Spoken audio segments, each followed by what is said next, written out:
Miss Sarina. My research paper was about drug addiction, and I narrowed it down to drug addiction among adolescents in the United States of America. The reason why I chose drug addiction is because I am a chemistry student, and recently I took an interest into synthesis of drugs. So I thought, I knew the science behind it, why not the social impacts of drug addiction? So that's why I chose this topic.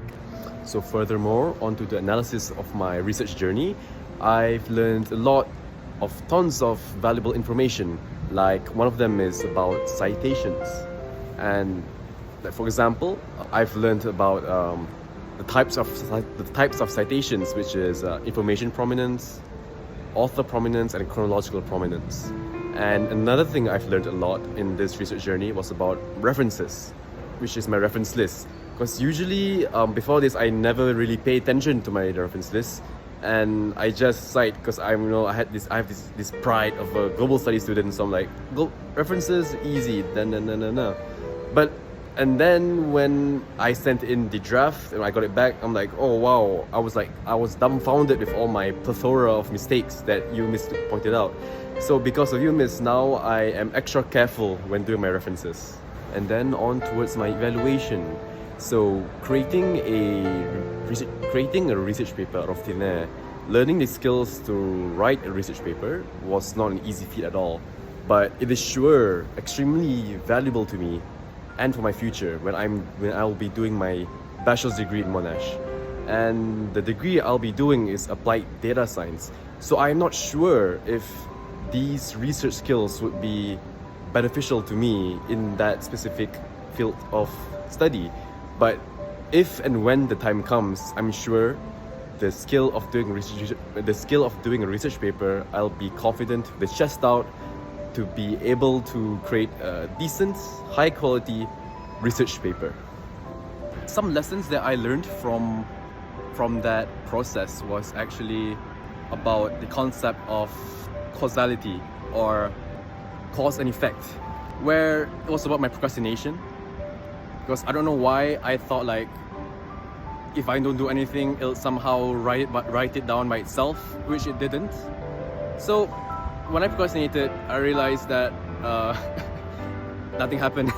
It is a surprise, I know, for a 19-year-old.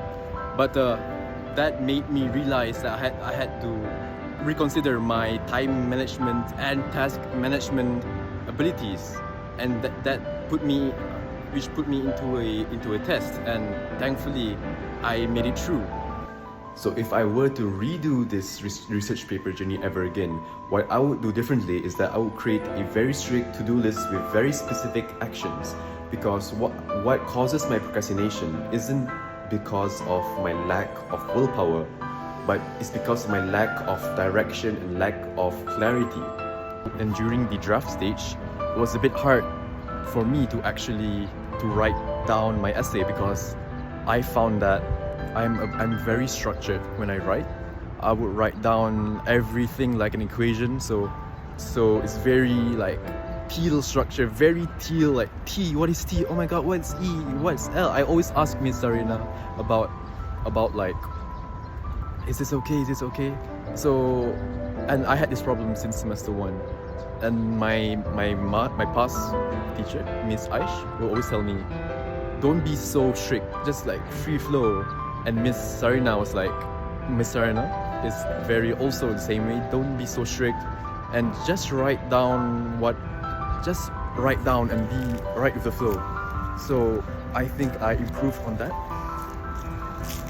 and it turned out quite well. I'm really proud of my work, even though I think I could do much better in terms of time management and the points. But you can't do better than your best.